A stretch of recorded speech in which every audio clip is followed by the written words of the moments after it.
Bismillahirrahmanirrahim. The search for MH370 continues. Our efforts are now focused in the southern Indian Ocean, where a multinational team led by Australia is combing the waters trying to find debris from the flight. Our determination to find MH370 remains steadfast. As we have said all along, we will never give up trying to find the plane.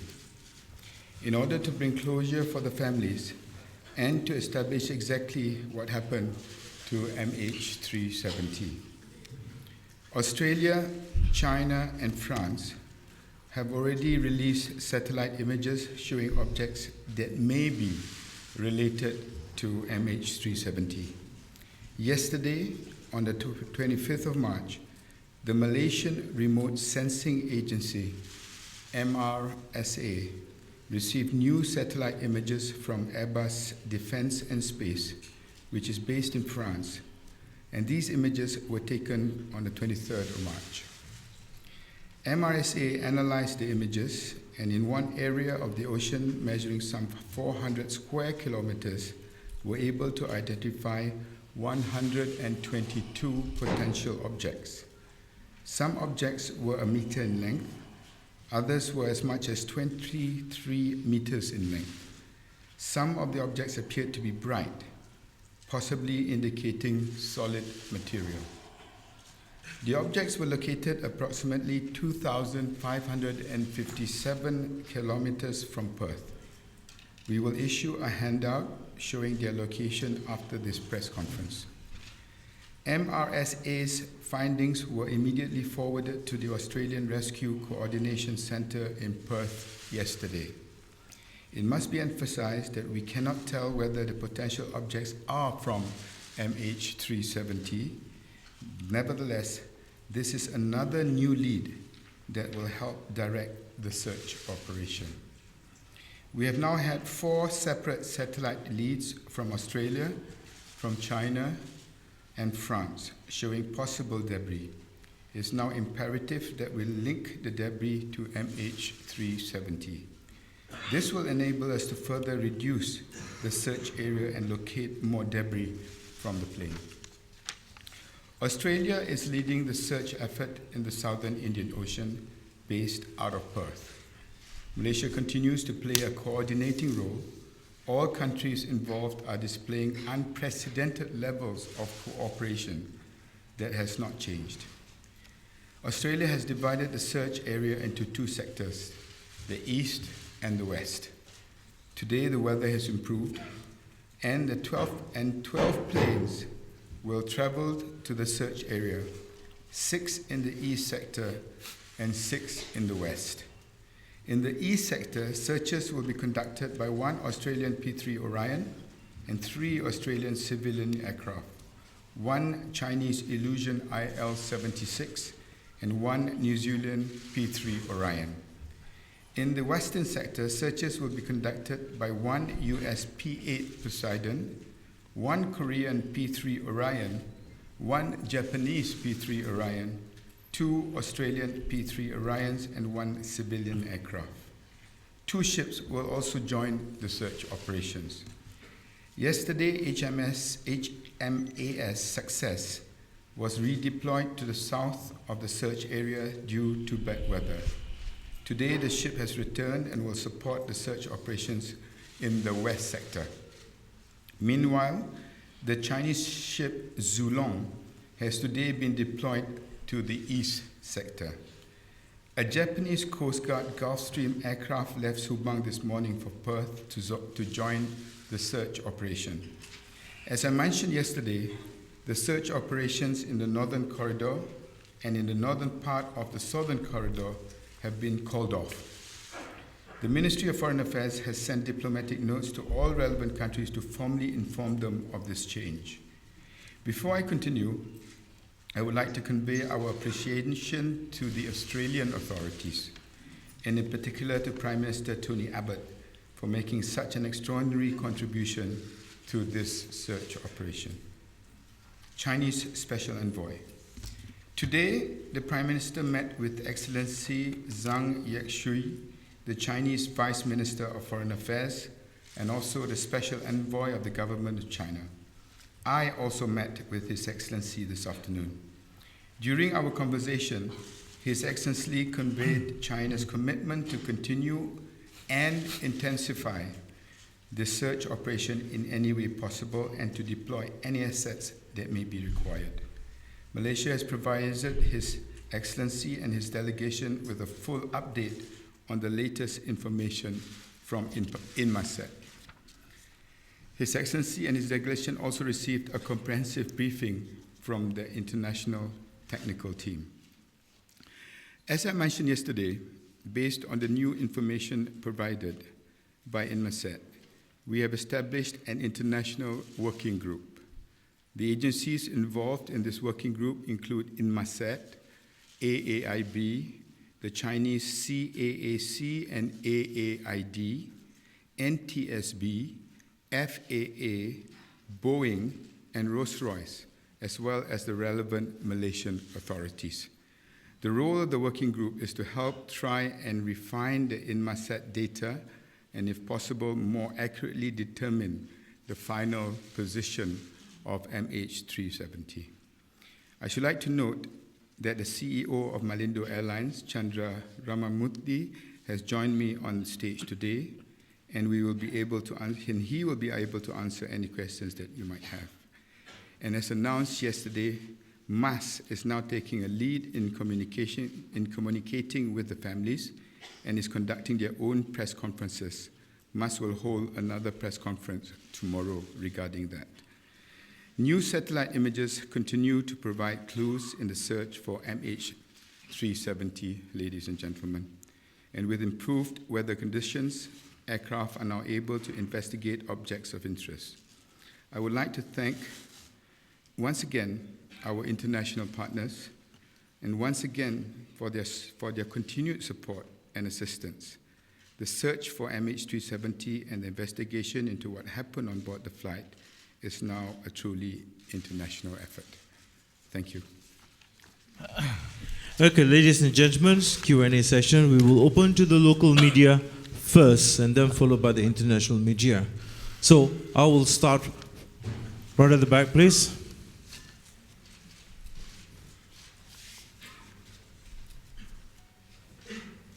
Datuk Seri Taharusri Muhammad Nazri dari TV3. Soalan saya, adakah protokol penerbangan akan dikaji semula ekoran insiden yang berlaku pada MH370? Mengambil contoh transponder yang boleh ditutup dengan sengaja, sistem tracking pesawat dengan satelit dan gerakan SAR bersepadu pelbagai negara apabila kejadian sebegini berlaku. Jadi adakah perkara ini akan diusulkan kepada ICAO? Dan seterusnya mengambil contoh insiden Air France 447, Airbus sudi menghulur bantuan dana sehingga lebih 20 juta euro untuk cari kotak hitam. Jadi adakah Boeing juga akan melakukan perkara yang sama bagi pesawat MH370 ini selain berperanan sebagai penasihat teknikal apabila menyertai NTSB? Dari segi protokol, bukan sahaja apa yang ada ke negara kita, tetapi ini dikaji dan dilihat oleh satu dunia. Dan apa jua penambahbaikan kepada protokol yang sedia ada ini, saya percaya bahawa ini akan diambil kira apabila kita dapat maklumat yang lebih terperinci berkait dengan operasi dan apa yang dapat kita kecapi daripada insiden ini. Tetapi di peringkat negara kita, saya dah maklumkan semalam bahawa satu select komiti parlimen atau satu Pusuruhanjaya diraja sedang dipertimbangkan oleh pihak berkuasa, tetapi pada masa yang sama satu panel TUDM untuk membuat inquiry, satu lagi board of inquiry sedang diwujudkan oleh MOT, dan ini merupakan satu tindakan yang paralel dengan operasi SAR yang sedang dijalankan sekarang.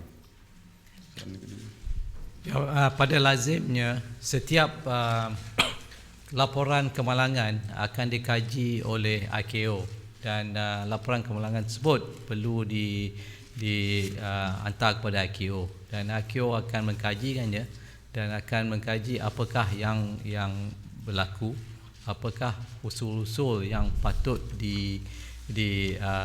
diajukan untuk masa hadapan supaya perkara atau kemalangan yang sedemikian tidak terjadi lagi. Dan ini adalah pada lazimnya, dan saya percaya mereka amatlah berminat untuk mengetahui apakah laporan yang akan dikeluarkan, dan itulah yang diusahakan oleh kami semua dalam mencari pesawat tersebut, mencari kotak hitam, the black box, supaya laporan kesihatan boleh dilakukan dengan sempurna dan secepat mungkin. Terima kasih. Jepun. Selamat petang Datuk Seri. Saya Kadir daripada RTM.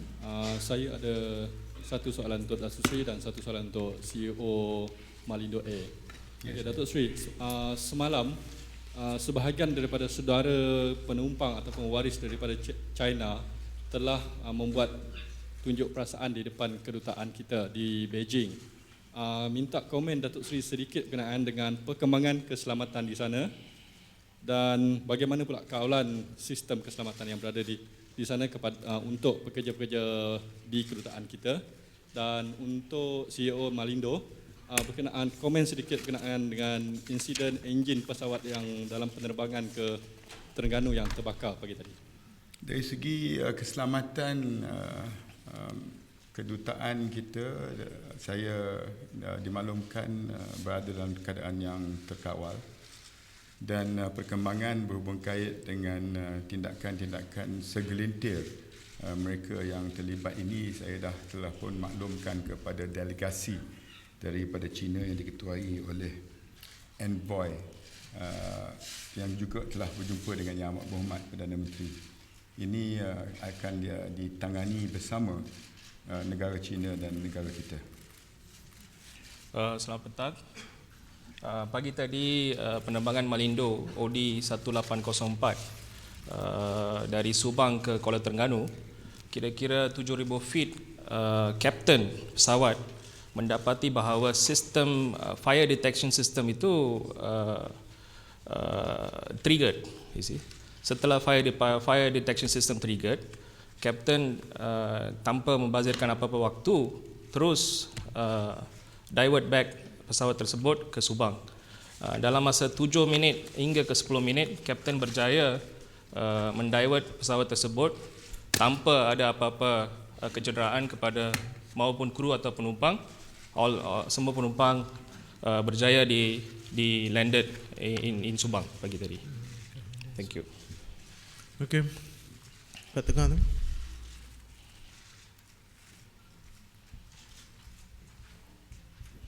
Datuk Sri, I'm Hema from Capital TV. So it's a business-based channel. So I would like to ask if how is the government preparing to assist Malaysian Airlines if it turns up for a government bailout? And what are the how is the government preparing to assist Malaysian Airlines if it turns up for a government bailout to curb its financial losses? Oh, we are looking at the search and rescue here. I will not entertain that kind of Is there any estimation of losses? Yeah. I have no details of that. Like in Okay, any event. next questions. Depan tu. Please, could you stand up and identify yourself, please? Thank you. Assalamualaikum, saya Salawati dari Bernama. Datuk Seri, saya nak tanya, MH370 adalah perkongsian kod dengan Southern China Airlines. Sekarang ni kita tahu MAS dah lakukan yang terbaik untuk keluarga penumpang. Macam mana dengan syarikat yang sebelah sana? Apa yang mereka telah lakukan? Adakah berdiam diri saja atau ada apa-apa yang diorang buat setakat ni? Setahu saya kooperasi yang cukup baik. Kalau sekiranya G to G, kita tengok satu fahaman yang amat mendalam dan begitu erat. Saya tak tengok apa sebab ada masalah dalam dua syarikat yang mempunyai hubungan coach sharing tadi. Dan saya percaya itu lebih tepat soalannya kalau ditujukan kepada mas esok dalam PC mereka. Yes, please, your question, sir. Hi, I'm Keith. I'm from BFM 89.9. Dato' Sri, Australian Prime Minister Tony Abbott, he has confirmed passing investigation responsibilities to Malaysia. So, well, judging from the bruising we got from the international media, how do you think this will improve, let's say, brand Malaysia? And how financially ready is Malaysia to see this through the long haul? Thanks, sir. Well, bruising, I think, is a bit too harsh because this is unprecedented. Anybody has gone through this, what we have gone through in the 17 days, have indicated to me that we have done quite an admirable job. Not many countries in the world could get 26 countries to work together. Not many countries can get all the most sophisticated planes from countries from every corner of the world to come and assist. And I've indicated from the past that in a world that's full of divide, of hate, of death, what we see a joint effort from all sectors of the community, notwithstanding the color of your skin, your race, your religion, boundaries do not become a concern. In an area in Southeast Asia where we were fighting over rocks in the middle of the sea, now working together, I think that is a great achievement. So no, I do not see it as a bruising. Of course, as we go through it today, when there is no conclusion to it, when we have not found the debris and we have not linked any debris to MH370, speculation will go on and people will look to Malaysia. But I think history will judge us well. The other room, second row. Assalamualaikum, Dato' Sri. Farid from Star. Hi. Dato' Sri, given the certain anger towards Malaysia by Chinese citizens, especially the family members, will it affect the bilateral ties between Malaysia and China, given it's, this year is the 40-year anniversary? And number two, is German search and rescue submarines being deployed to the search and rescue area? The German search and rescue submarines, I have not got details of that. As far as the Chinese is concerned, I told you I've just met up with the Chinese high-level delegation this morning. So has the Prime Minister. And as you all know, our Prime Minister will be visiting China in May. And that plan is still going to go ahead. President Obama will be visiting Malaysia next month. So basically, as I said to the earlier question, the unprecedented cooperation looking for MH370 actually is going to be an asset in both those visits. Yes, please. Baju Merah. Sorry, Rajwinder from the Rakyat Post. Hi. Can you confirm that the Air Force didn't react to the MS turnaround because they thought Subang had ordered it? Sorry? MS flight didn't, the Air Force didn't react to the turnaround because they thought Subang had ordered it, the air traffic control. No, I cannot confirm that. Okay, last question from Malaysia. Tudung hijau. Tudung hijau. Second row. Tudung hijau. Thank you.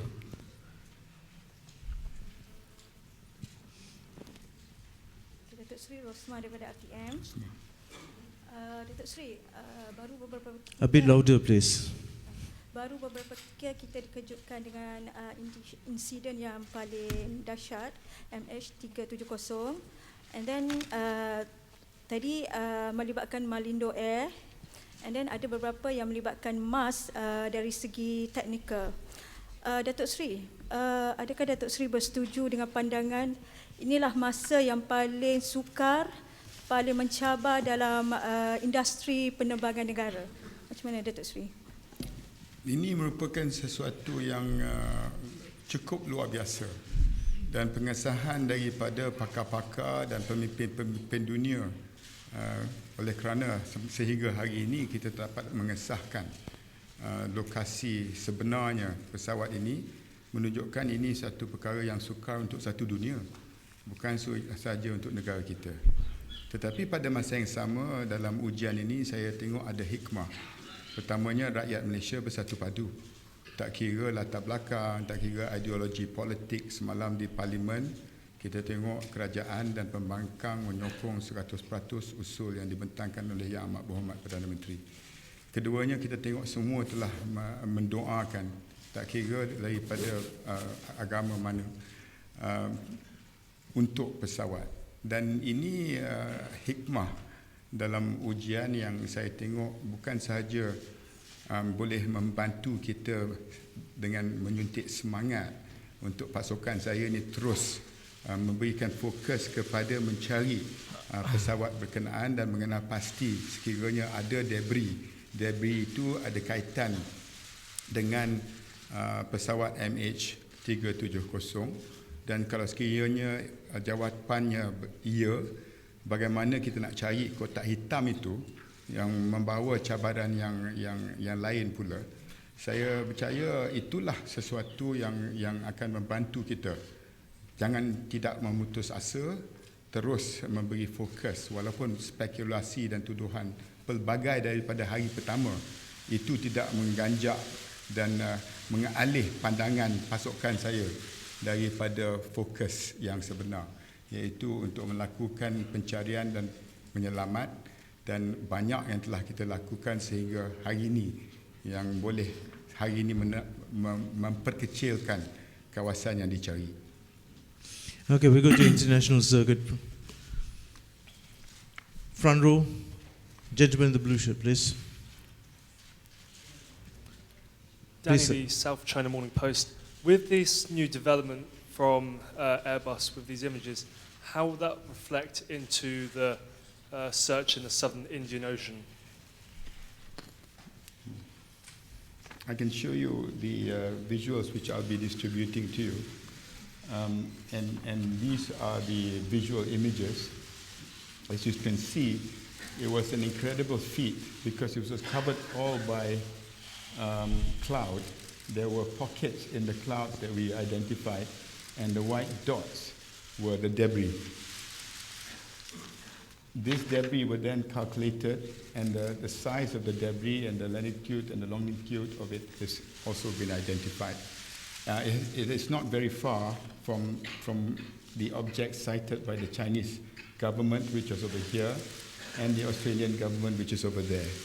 So this is still the most credible lead that we have. And I've been consistent in the past that if we can use all the satellite technology that's available, the radar that is available, the assets that we can deploy to this area, which now seems to corroborate some form of objects and debris, and if it is confirmed to be MH370, at least then we can move on to the next phase of deep sea surveillance, search, and rescue, probably. Hoping against hope. Okay, third row.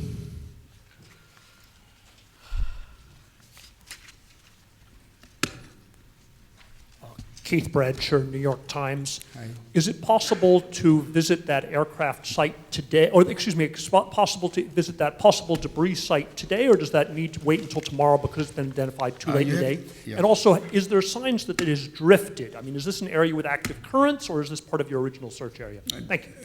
We have forwarded this information to the Australian authorities, and I believe that they have imputed into their calculations the possibility of drift and other challenges that they may face. As you know, yesterday the weather was the factor that was holding back our operations. I'll have to wait and see what reports come back from today's search. And this new information is just being relayed to them. Let's see what they have to say about it. Second row, middle. Cindy Wachner from News Corporation Australia. My question is for the Malaysian Airlines CEO. Mas has been looking after the families of the passengers throughout these past 2 weeks. Can you give us some insight into how the family of the pilot is coping and what Mas are doing to assist them? Also, are you confident that he was in a fit state to fly that evening? And one last one, is there a possibility that you might never find MH370? Sorry, Cindy, the MAS CEO is not here today. And as I indicated to you, to the press, to the media, they will have a separate press conference tomorrow. Maybe you can direct those questions to him then. Okay, we go to the next question itself. Yes, Katsune. Yes, please. Hi, I'm from the Manila Bureau of NHK. Sir, based on the satellite images that you have and all the other technical data, can you now triangulate the impact site?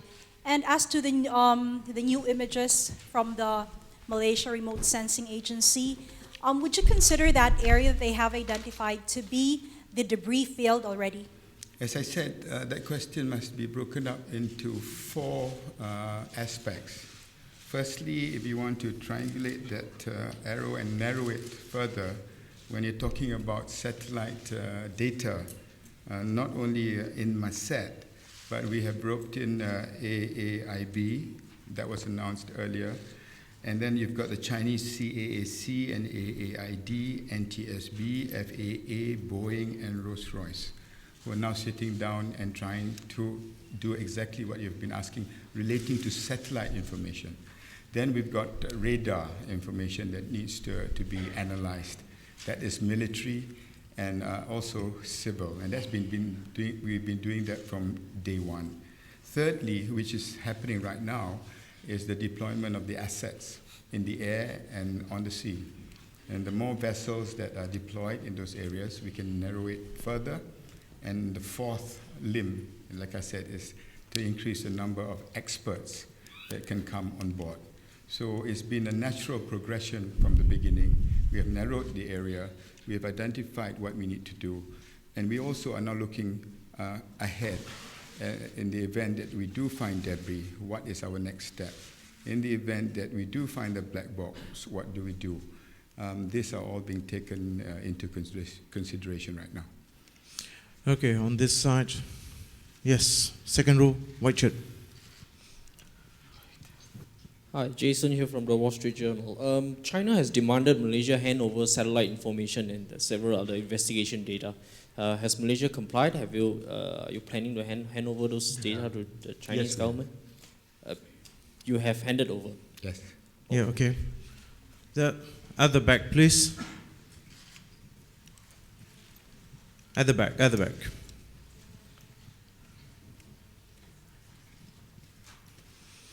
Thank you. Angus Whitley from Bloomberg News. Hello, Angus. After the equipment arrives in the search area that can detect the black box, how long do you estimate that you have to find it? And also, what resources do you have after that time window closes to find it? As I mentioned 2 days ago, and I met the delegation from the US team yesterday, the towing pinger locator and the vessel pinger locator has already been deployed. Basically, that will help us locate the black box within the 30-day period, God willing. But as you know, the French crash took 2 years. So obviously, the 30-day period had already expired. So there'll be a different form and focus of the technology that is required to locate the black box after that period. That is also being considered and being discussed right now. But we are looking into deep sea surveillance, search, and salvage. Okay, last question. Second row. Dr. Tracy Sumisha from Channel News Asia. Hello. We know that Chinese families in China have just had a briefing, and a lot of them still don't accept that their loved ones are gone. Some asked, I understand they asked the people, so are our families still alive? And you just said you're hoping against hope. So can you categorically state whether this is a search or a search and rescue operation? I'm very thankful to MAS to have a separate initiative and separate press conferences. Personally, it's very difficult for me because I am a father, I'm a brother, and I know what they're going through. And until we find the debris and we confirm that debris belongs to MH370, that very question that they are asking, we cannot provide. But what we can do, and this is what probably Mas will be informing you all tomorrow, is that we are going to continue to engage. Time will heal emotions that are running high. We fully understand, but for the Chinese families there, they must also understand that we in Malaysia have also lost loved ones.